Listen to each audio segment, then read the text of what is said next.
mạng y tế, vì sức khỏe cộng đồng. Chào bạn, bạn đang nghe audio chuyên mục các ngành khác trên website mạng y tế.vn. Bệnh nội tiết, những điều cần biết. Hệ thống tuyến nội tiết là một tổ chức biệt hóa đặc biệt làm nhiệm vụ sản xuất ra các hormone. 1. Tầm quan trọng của tuyến nội tiết. Hệ nội tiết bao gồm hệ thống các tuyến nội tiết và những đám tế bào có chức năng nội tiết. Mỗi tuyến tiết ra một hoặc nhiều hormone khác nhau qua tuần hoàn để điều hòa cơ thể. Hệ thống nội tiết có nhiệm vụ đặc biệt trong việc liên tục truyền đi các tín hiệu. Những chất truyền tin đó được gọi là các hormone, được tiết ra từ một tuyến đặc biệt gọi là tuyến nội tiết. Chúng mang các tín hiệu tới một tuyến khác hoặc các tế bào không phải là nội tiết. Hormone có vai trò đặc biệt quan trọng.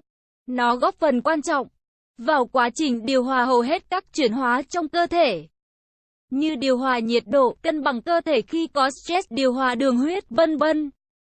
Có hai hệ thống chính điều hòa các chức năng cơ thể là hệ thần kinh thông qua cơ chế thần kinh và hệ nội tiết thông qua cơ chế thể dịch.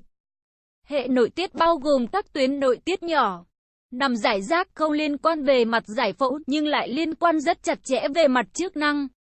Bên cạnh đó, có thể nói, hầu hết các cơ quan và tế bào trong cơ thể đều làm nhiệm vụ nội tiết. Nội tiết là những tuyến không có ống dẫn, gồm hai phần. Phần chế tiết tạo thành từng đám tế bào, có nhiệm vụ tổng hợp và phóng thích hormone. Lưới mao mạch phong phú, bao bọc xung quanh các tế bào chế tiết, có nhiệm vụ tiếp nhận hormone đưa vào hệ thống tuần hoàn. Các tuyến nội tiết chính trong cơ thể gồm vùng hạ đồi, tuyến yên, tuyến giáp, tuyến cận giáp, tuyến tụy, tuyến thượng thận và tuyến sinh dục. Bình thường, hệ thống thông tin phản hồi của các tuyến nội tiết giúp kiểm soát sự cân bằng hormone trong máu. Nếu cơ thể có quá nhiều hoặc ít hormone nào đó, hệ thống này sẽ phát tín hiệu để các tuyến nội tiết khắc phục sự cố. Mất cân bằng nội tiết tố có thể xảy ra nếu hệ thống thông tin phản hồi gặp vấn đề. Các rối loạn thường gặp là tăng hay giảm chức năng, và nguyên nhân của các rối loạn này rất nhiều, tùy thuộc vào từng tuyến nội tiết. Ví dụ, tuyến giáp tổng hợp và bài tiết nhiều hormone giáp vào máu. Tùy tình trạng hoạt động của tuyến, sẽ gây ra hội chứng cường giáp, do tăng hoạt động chức năng, gây tình trạng thừa hormone ẩn giáp, hay suy giáp, do suy giảm hoạt động chức năng. Ví dụ các bệnh viêm tuyến giáp tự miễn do phẫu thuật cắt bỏ tuyến giáp, vân vân. 2. Biểu hiện của rối loạn nội tiết. Trước đây, người ta thường nói tới rối loạn của từng tuyến nội tiết. Nhưng ngày nay, người ta đã nhận ra mối liên quan rất chặt chẽ giữa các tuyến nội tiết.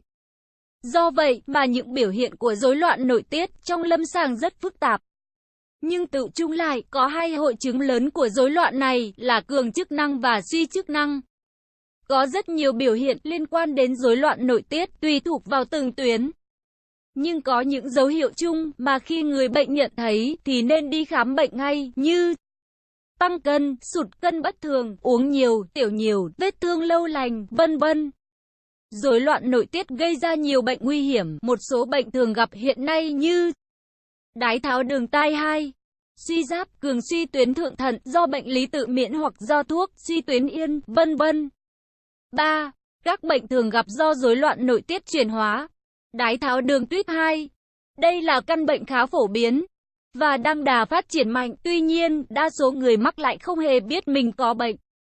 Đái tháo đường type 2 là một bệnh rối loạn chuyển hóa gluco, đặc trưng bởi sự gia tăng đường huyết mãn tính, do sự giảm tiết hay rối loạn bài tiết insulin từ tế bào beta của tuyến tụy và có sự đề kháng insulin. Trong các bệnh lý rối loạn chuyển hóa, đái tháo đường là bệnh lý hay gặp nhất và có nhiều biến chứng mãn tính, để lại những hậu quả nặng nề cho người bệnh. Vì vậy, phát hiện sớm các yếu tố nguy cơ để có thể chẩn đoán sớm bệnh đái tháo đường, cũng như nắm vững được các biến chứng của bệnh là hết sức cần thiết. Suy giáp liên quan đến bất kỳ tình trạng nào, liên quan đến hiện tượng tuyến giáp sản xuất ra hormone dưới mức bình thường.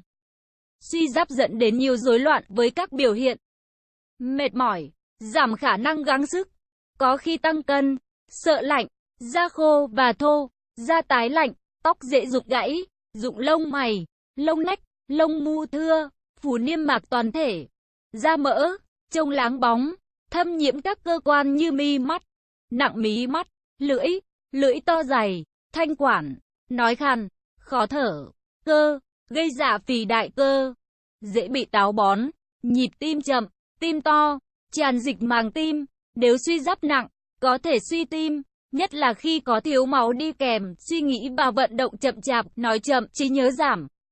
Suy giáp nếu không được điều trị sẽ dẫn đến các nguy cơ tăng cholesterol, triglyceride, giảm HDL, tăng đề kháng mạch máu ngoại biên, thay đổi nội mạc mạch máu, tăng nguy cơ bệnh mạch máu ngoại biên, tăng độ dày động mạch cảnh, tăng suy tim sung huyết, suy chức năng tâm thất ở thì tâm thu và tâm trương, tăng nguy cơ trầm cảm, lo lắng, cơn hoảng loạn, tăng nguy cơ chậm lớn ở trẻ có mẹ bị suy giáp lúc mang thai.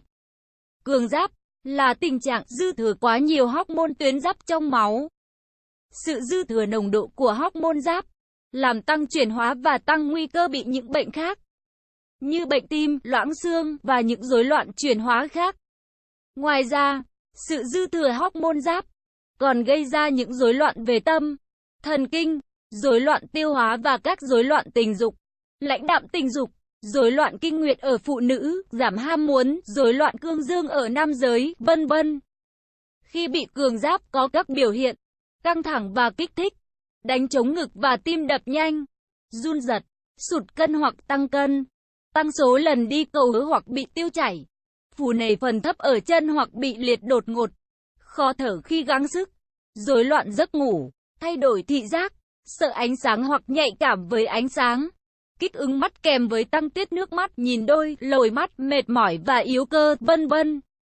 Cường giáp nếu không phát hiện và điều trị kịp thời, có thể dẫn đến những hậu quả nặng nề về tim mạch như rung nhĩ, rối loạn chức năng tâm trương, giảm phân xuất tống máu, dày thất trái, co thắt cơ tim, loãng xương. Bệnh tuyến thượng thận.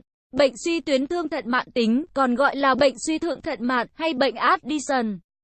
Các bệnh lý tuyến thượng thận, như hội chứng Cushing, cường vỏ thượng thận, hội chứng Côn, cường aldosterone tiên phát.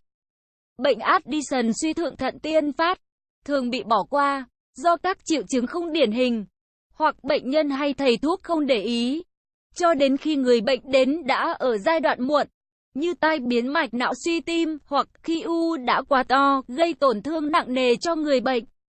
Trong những năm gần đây, việc lạm dụng thuốc đang thực sự gây nhiều trở ngại cho các thầy thuốc lâm sàng. Trong các thuốc thường hay sử dụng, nhóm corticoid là một nhóm thuốc giảm đau, chống viêm, giảm miễn dịch được sử dụng rất nhiều. Bên cạnh những tác dụng hữu ích của thuốc, việc lạm dụng nhóm thuốc này đã gây một tỷ lệ khá cao suy thượng thận thứ phát do thuốc. Hậu quả là bệnh nhân bị loãng xương, suy giảm miễn dịch, vân vân, và vỏ thượng thận giảm hoặc không tiết cortisol, gây ra bệnh cảnh suy thượng thận có thể đe dọa tính mạng người bệnh. Suy tuyến yên là sự suy giảm chức năng bài tiết hormone của tuyến yên. Những hormone này có tác dụng kích thích các tuyến khác. Bệnh lý tuyến yên là bệnh lý ít được mọi người để ý đến, cho đến khi khối u đã quá to, gây chèn ép và gây suy tuyến yên, ảnh hưởng đến chất lượng sống của người bệnh. Đây là một rối loạn hiếm gặp, trong đó tuyến yên hoặc không sản xuất đủ một hoặc nhiều hormone. Sự thiếu hụt này có thể ảnh hưởng đến bất kỳ các chức năng thông thường của cơ thể, chẳng hạn như áp lực tăng trưởng trong máu và sinh sản. Khi bị suy tuyến yên, sẽ gặp phải các triệu chứng mệt mỏi, sụt cân, suy giảm ham muốn tình dục, nhạy cảm với cảm lạnh hoặc khó giữ ấm, ăn không ngon miệng, phù mặt, thiếu máu, rụng lông, tóc. Ở phụ nữ đang nuôi con thì bị mất khả năng sản xuất sữa, trẻ em chậm phát triển. Các kiến thức cơ bản của bệnh lý nội tiết sẽ giúp cho chúng ta có cái nhìn tổng quan hơn về bệnh nội tiết rối loạn chuyển hóa, phần nào có thể giúp ta phát hiện được bệnh sớm hơn. Nhờ vậy giảm được các biến chứng nặng nề. Việc điều trị các rối loạn tuyến nội tiết rất phức tạp. Việc bổ sung hormone thiếu hụt, hay sử dụng các loại thuốc làm kích thích, hoặc ức chế tiết hormone nào đó, nên do các bác sĩ chuyên khoa nội tiết chỉ định và có sự theo dõi đặc biệt. Việc bổ sung hormone nội tiết được chỉ định và theo dõi rất cẩn thận, nhằm làm giảm các tác dụng không mong muốn của các chế phẩm này, do đó không khuyến khích dùng khi chưa có chỉ định. Bên cạnh việc điều trị nội khoa, thì điều trị ngoại và xạ trị cũng thường được đặt ra với các bệnh lý của các tuyến nội tiết. Việc chỉ định loại hình điều trị nào cho bệnh lý các tuyến nội tiết cần được cân nhắc thận trọng, tránh để lại hậu quả nặng nề cho người bệnh. Không chỉ trong thời gian ngắn mà còn rất lâu dài, có khi hàng năm sau mới xuất hiện. Phó giáo sư tiến sĩ Tạ Văn Bình. Nội dung bài viết đến đây là kết thúc. Nếu bạn có thắc mắc, câu hỏi gì xin hãy chia sẻ bình luận bên dưới bài viết này. Mời bạn hãy đăng ký kênh Mạng Y tế, chia sẻ bài viết này tới bạn bè và theo dõi thêm những audio tiếp theo. Hy vọng bài viết này sẽ đem lại cho bạn nhiều điều bổ ích. Chúc bạn luôn mạnh khỏe.